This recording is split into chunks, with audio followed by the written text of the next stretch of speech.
What's good, everybody? I'm Alckemy. Today we're going to be talking about neuro rumbles in the context of techno. And I have to admit that techno is not my genre, but this is what we came up with.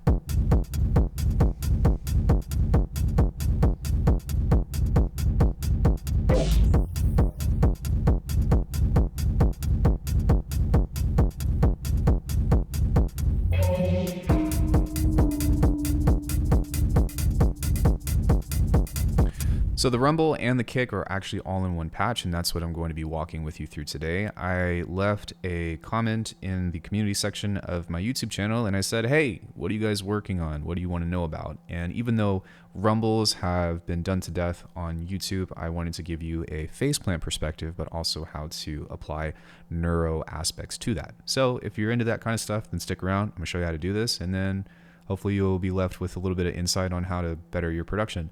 I don't really even care if you subscribe, liking the video, leaving the comment of something, whether you like it or you don't like it, or having something of the aspect of like, yo, I would like to see this.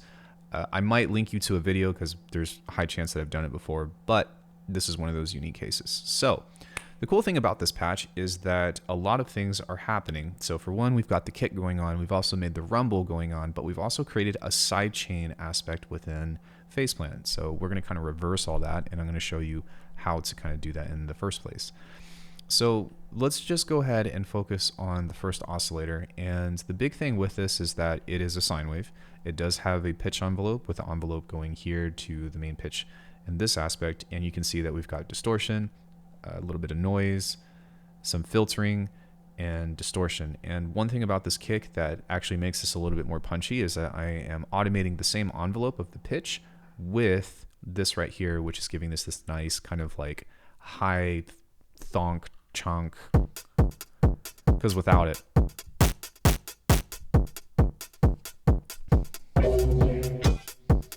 that sound is not in this video. That's a whole different thing. But with that, you can tell that by adding that little bit of cutoff, we're getting like a nicer, like, I guess, like chunkier kick. So on one end, we've got an envelope here at the bottom that is actually being sent out to lane 1. And lane 1 just has a little bit of compression on it to make it a little bit fatter, but that is going to lane 3, which is going into a limiter.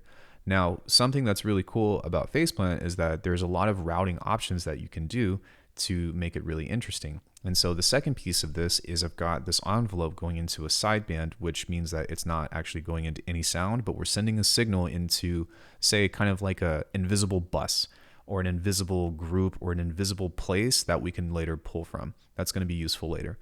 Now, the second piece of this is just an aux. And what we're doing with the aux is we're taking the sum of all of these sounds in the first group and sending that signal here, which is going into lane 2, which technically you can do, I guess, like you can just do another envelope and have that being sent to lane 2 as well. But, you know, it's just good to know that you can do stuff like this and showcase like, hey, if you want to make changes to it or you want to do something, or if I wanted to add more distortion to this and have it be sent to a different bus, that's the purpose of it. So with that being said, we're going to go ahead and talk about the rumble part now, which are these guys. And I'm going to turn everything off and talk about some cool stuff that I think you will really enjoy.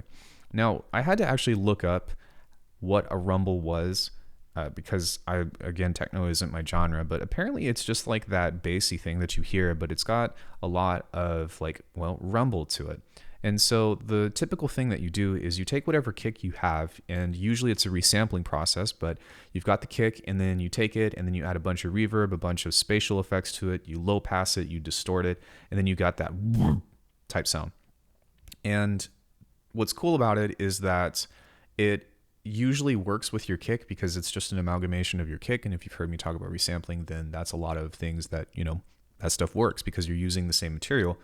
But something that is kind of unique with this is that beyond everything else, you can actually use a delay on here to offset it a bit to create a rhythm. So I'll show you that first.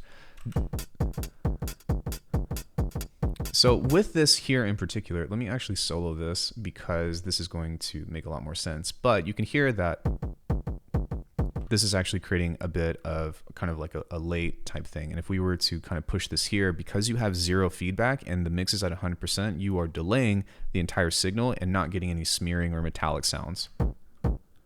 Whereas if you were to start increasing the feedback, you can hear how it gets a little bit more metallic in that way. So if you turn the feedback all the way down, you can actually offset it to where you're creating unique grooves. So if we pit this together against the original kick and the other compressors off, so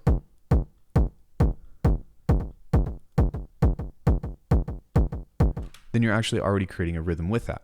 The next piece of this is the reverb, and that's what's going to help give us that kind of like washy space thing.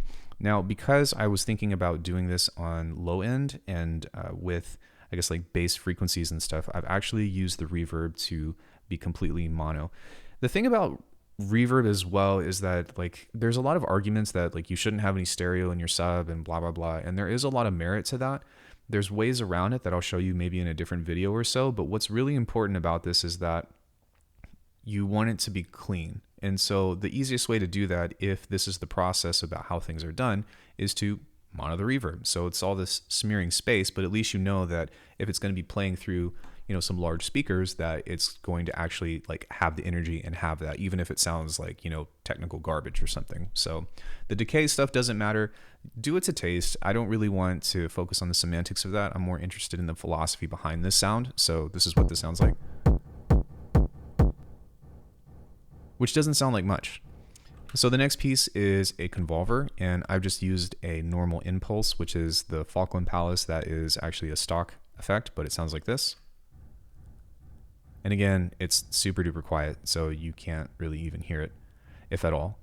Now, the thing that is really interesting about convolution reverbs, and this is actually where you're going to arguably get the most variation, is that if you layer something, a rumble in particular, with the convolution reverb, then you're going to be sending all that low end energy into something really interesting. Now, on one end, that's going to spread your space out again, so you have to be mindful of that, blah, blah, blah. But at the same time, it's going to give it a very unique characteristic.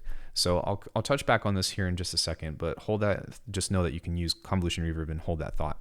We're going to skip this one. We're going to add some distortion. And suddenly we're starting to get closer towards that interesting sound that we're looking for. Let's go ahead and add a filter. And then we'll add our saturator. And then again, like as I said before, we're just kind of monoing everything. Now the limiter here obviously is pushing it back up, and we could sit here and call the video a day. Everything goes into a limiter at the end that's just pushing everything up. But that's not why you're here. So something interesting that I thought would be kind of cool to explore is by using one of my racks that is a Neuroprocessor and stuff, which I'm not going to talk about. I've got plenty of videos on how to do that stuff. Just go look at A Comprehensive Guide to Neurobase 3, or check out my latest preset pack, which is the aeturnum 4 pack. Either way, the resources are there, but what you're going to get is something that's really interesting, which is this guy. So whenever you start to add in these generative processors to this, it's really cool because everything is already moved out of the way and it's already delayed. So all of the stuff that we're going to get from this and adding a little bit of flair and randomness is actually going to give you some really cool results. Not only that, but we also have that stereo re-implement into it. And because we're doing something that is only adding stereo to the sides, as you can see, it actually sounds a lot more full. Now, the thing with this is that because there's a lot of tail on that, we can actually bring back what we talked about from before, which is the envelope here, and that is being sent to the sideband, which is being attached to the sidechain here of the sideband. So now we've actually got a sidechain within our sound.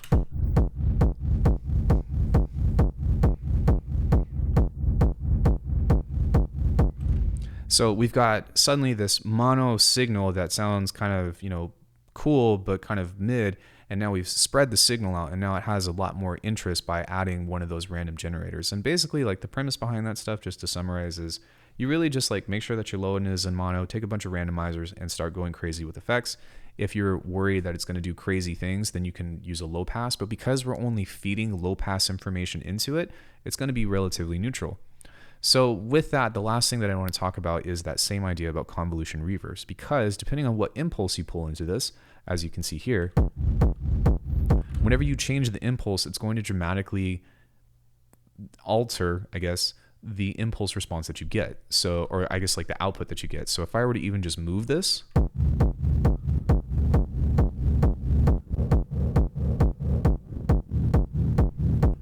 Or if I were to insert a neuro bass, like I've done here, then you end up getting a bunch of different results. And so you don't actually have to remake this over and over. You can literally just kind of start to change a convolution impulse, or you can even use Snap Heap and put a bunch of different impulses on it and see what you get. But in context, you know, just as a quick little thing, this is what I threw together within this, and it sounds like this.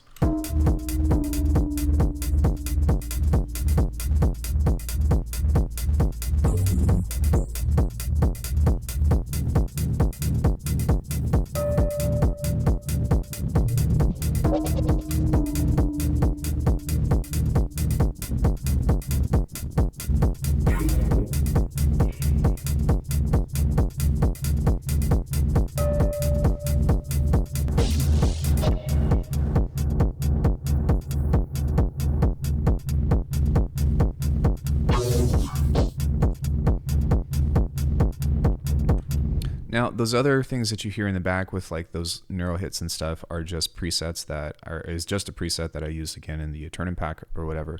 And we could talk about that in a different video, but this is how I would go about applying neuroprocessing to a genre that is foreign to me, at least in this specific context. So thank you guys. If you have any questions, let me know in the comments. Please, even if you don't have a question, let me know in the comments. Like the video, support the channel, and much love to you all. Let me know what you guys want to do next.